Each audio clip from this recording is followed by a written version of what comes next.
Mbote Nabino, bienvenue au village. Kinshasa vibre au rythme de ce 14e sommet de la francophonie.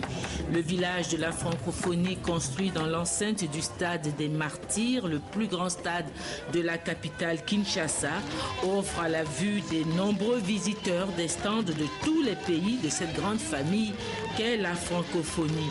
La Côte d'Ivoire, qui veut à nouveau prendre toute sa place au plan institutionnel au sein de cette grande organisation, continue de susciter, malgré la longue crise qu'elle a connue, un grand intérêt dans cette communauté des peuples. Vraiment, nos stands sont remplis et quand c'est rempli, nous sommes tellement débordés. Nous sommes très fiers de notre pays parce que la RDC nous attendait véritablement. Les autorités de la RDC sont reconnaissantes au président de la République Alassane Ouattara d'avoir pris fait et cause pour la tenue de ce 14e sommet de la francophonie dans leur pays. C'est une situation qui est tout à fait honorable. Nous sommes un pays francophone, nous le savons. La langue française est notre langue de travail, notre langue officielle.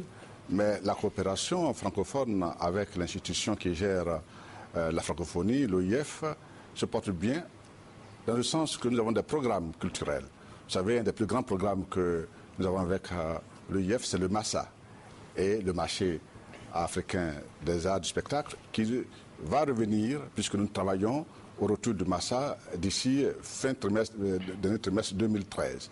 Nous allons avoir d'ici le mois de décembre un conseil d'administration pour remettre les choses en place. En dehors du MASSA, nous avons d'autres chantiers de coopération.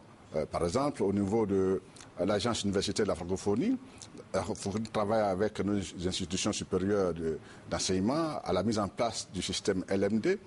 La francophonie travaille à la mise en place du campus numérique pour partager le savoir partout dans le monde. Nous avons avec la francophonie l'initiative de la formation à distance des maîtres, IFADEM, qui va reprendre en 2013. Et nous avons également les centres de lecture et d'action culturelle, les CLAC, qui sont basés dans 10 villes et régions du Nord.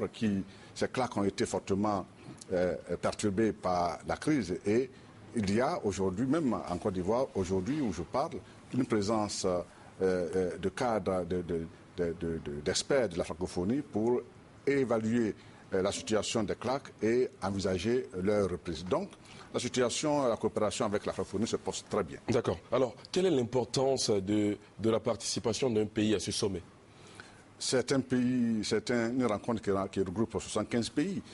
La francophonie comprend 75 pays. Et donc, c'est environ 75 chefs d'État et chefs de gouvernement et d'ambassadeurs qui se rencontrent. Est-ce qu'il y a des retombées économiques et socio-culturelles, par exemple? Évidemment, la francophonie, c'est 870 millions de personnes. C'est un marché économique important. La francophonie compte pour 12% des échanges économiques et commerciaux du monde. La francophonie compte également pour environ 10% des investissements directs extérieurs.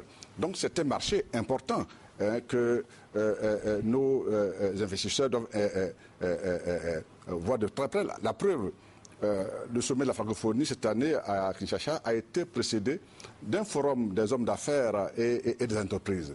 C'est bien la preuve que la francophonie veut marquer sa dimension économique. Ce n'est pas qu'une rencontre autour de la langue française, je pense que nous en parlerons, mais c'est aussi une rencontre au cours de laquelle il y a des échanges économiques, des échanges culturels, des échanges politiques. Cela nous amène à parler en même temps des enjeux et le bilan de la Côte d'Ivoire qui a participé à ce sommet.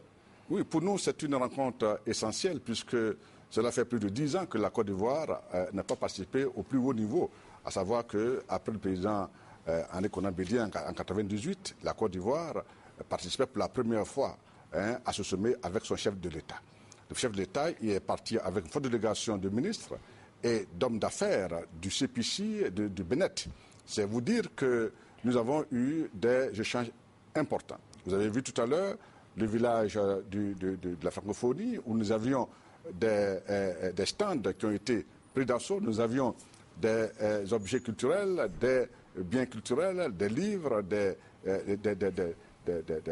tableaux et aussi une table d'échange économique où la Côte d'Ivoire, à travers le Bénin, montrait les capacités de la Côte d'Ivoire à intervenir dans des secteurs de l'ingénierie, de la conception et du suivi de grands travaux. Nous avons, avant même le sommet, organisé la soirée culturelle ivoirienne, qui a été bien appréciée par nos frères du Congo. Cette soirée culturelle a permis aux Congolais de voir la Côte d'Ivoire dans toute sa diversité culturelle. Nous avons pu présenter une exposition, un défilé de mode, nous avons pu présenter des prestations musicales et nous avons profité de cette occasion pour saluer la riche coopération culturelle entre la RDC et la Côte d'Ivoire à travers des diplômes que nous avons remis à certains acteurs culturels de la RDC.